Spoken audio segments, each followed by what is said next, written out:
Hello, my name is Mandy Mayer, and this is EDL 959 Case Study, Meeting Student Learning Requirements by Means of Improved Writing Across Curriculum Program.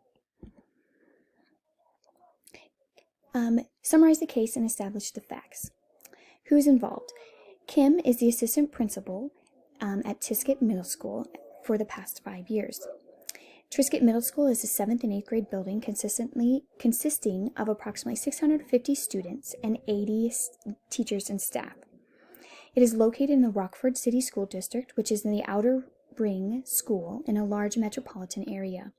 Tisket Middle School has a diverse student population of about 80% of the population being African American, 17% are white, and 3% are other races. Tisket Middle School posts annual scores below expectations on the state achievement test in both math and reading. Upon evaluation of the assessment data, by the school teachers and principals, students appear to do poorly on the short answer items as well on extended response essay prompts. A high percentage of the students either do not answer these questions or they receive a score of 0. The whole school has moved to an 84-minute block of time for each class to allow for greater emphasis on reading across the curriculum. Because Tisket is in its second year of school improvement, interventions have been put into place to accommodate some of the troubled areas for both math and English. Section 2. Any legal or ethical issues. Is there being harm done to the students? Yes.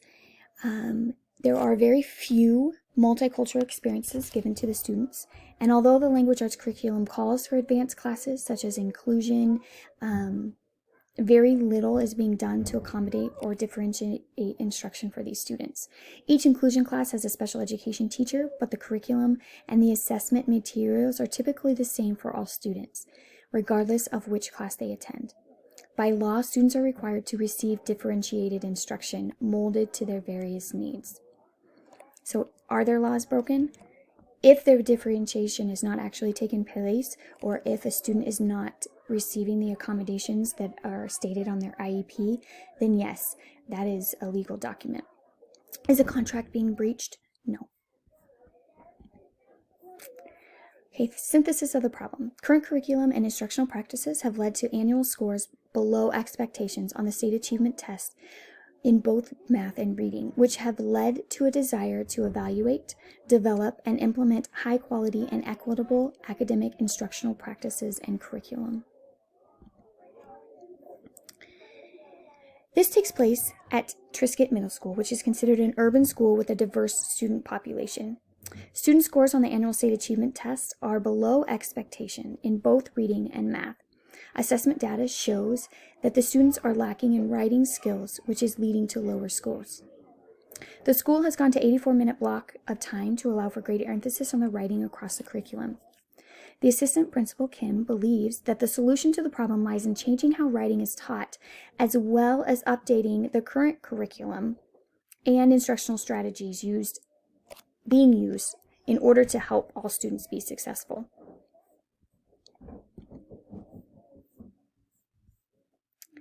Review and prioritize the information. Could this be damaging to the stakeholders or to the community? Yes, it could be damaging to the students to have ineffective curriculum and teaching strategies that are not meeting the learning needs of the students. Students will lack the skills needed to become productive members of the community.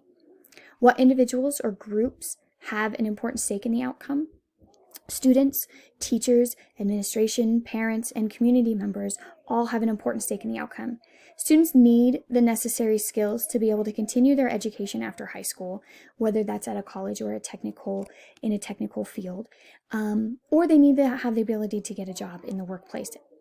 Teachers need the skills and resources to be able to provide the best possible learning environment to meet their students' needs. Administration is held accountable for the student test scores and graduation rates. Parents want their students to learn the skills necessary for their child to become successful and trust that the schools are providing the education that their child needs in order to do so. And community members need the students to be able to become productive members of the community. Can a decision be made? There are a few things that I would like to know more about. Has the adoption of the formula writing had an impact on the reading and math data? Are the students able to transfer skills learned from the formula writing across all subjects? Have the teachers embraced formula writing? Do they need resources or professional development to help fully implement? Are the rubrics or other forms of assessment culturally relevant? Do students have the opportunity for differentiating instruction during their formula writing?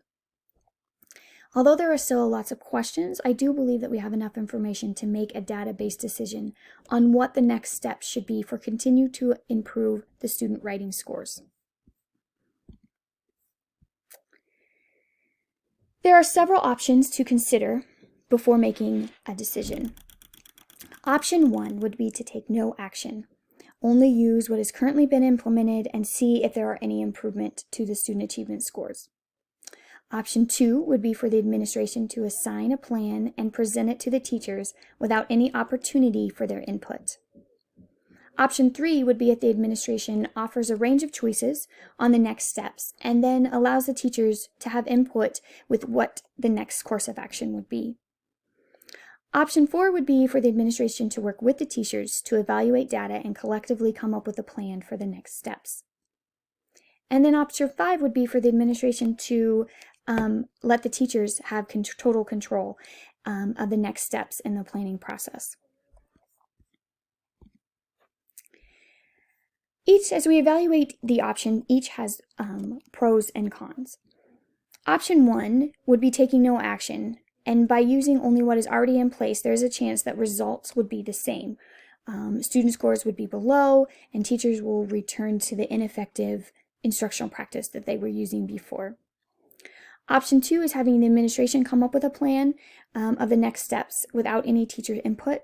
The advantage of this option would be that the plan is clearly defined, and the expectation would be that all would comply.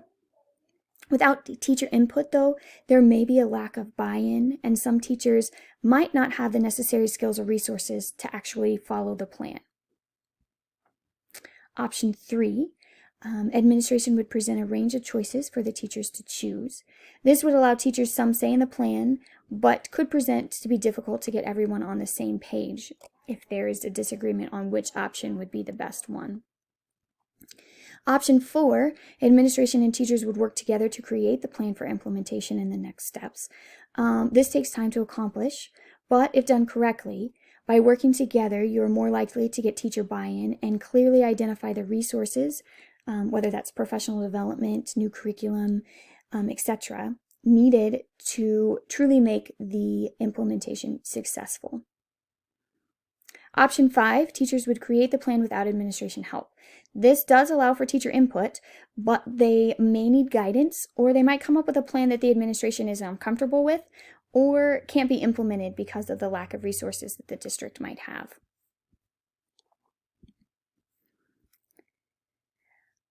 Based on the facts at this time, I believe I would choose option 4. I believe that this is the best way to truly implement the change that is needed, to evaluate, develop, and implement the changes that are needed to help improve the student scores. There needs to be a shared plan for improvement where all are driving the change and are deepening their knowledge and skills. It allows for the identification of areas that teachers need more training, or if there are more resources needed to fully implement the plan. Without the teacher input, sometimes administration is unaware of what the teachers need, and it might be different for each teacher. By working together, all benefit from the collective experience of the group. There's the experience of the administrator side, as well as the teachers that are teaching, years of experience, some that maybe have some technology skills, some that maybe have some really good ways of teaching writing, and by working together, you can come up with the best plan. Some teachers may have more training on certain instructional strategies or knowledge in analyzing data. And it also allows for continued assessment of the current data and allows you to adjust the plan if necessary, depending on the current data analysis. So by working together continuously, you can see what works and implement it and make adjustments as necessary. Steps for implementing the decision include creating a dedicated time for collaboration, analysis of student data, implementation of the formula writing, and the curriculum mapping to identify areas of need. Curriculum mapping helps identify interdisciplinary units, themes, or modules that help each grade level meet their learning expectations. This will take time and should be supported by the administration's guiding questions throughout the process.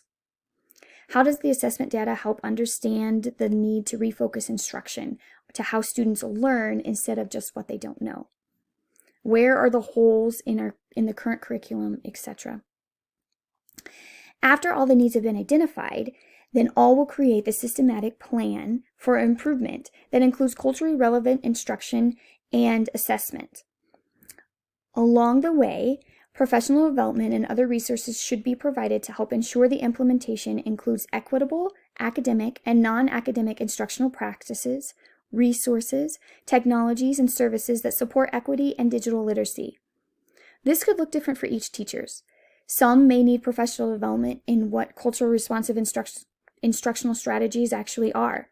Some may need to include observation of other teachers or ways to include student voice through digital avenues. Continual administrative support and evaluation of the implementation process should also be a part of the plan. It is a big undertaking, but by working together and having a timeline with specific steps for implementation and continued professional development that supports students will benefit from greater knowledge and understanding of the writing and improve their reading and math scores. True change takes both time and effort. Points to remember.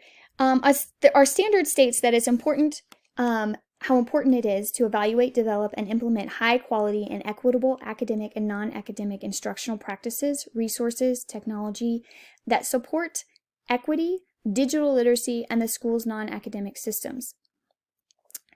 Remembering this and in implementing your plan for change, it's important to know that student data indicates that the changes is needed.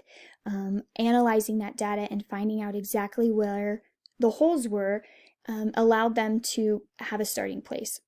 Continual analysis of that student data will indicate whether or not the plan that you developed was implemented with fidelity and is working as equitable, if the instructional practices that are being implemented are working as well.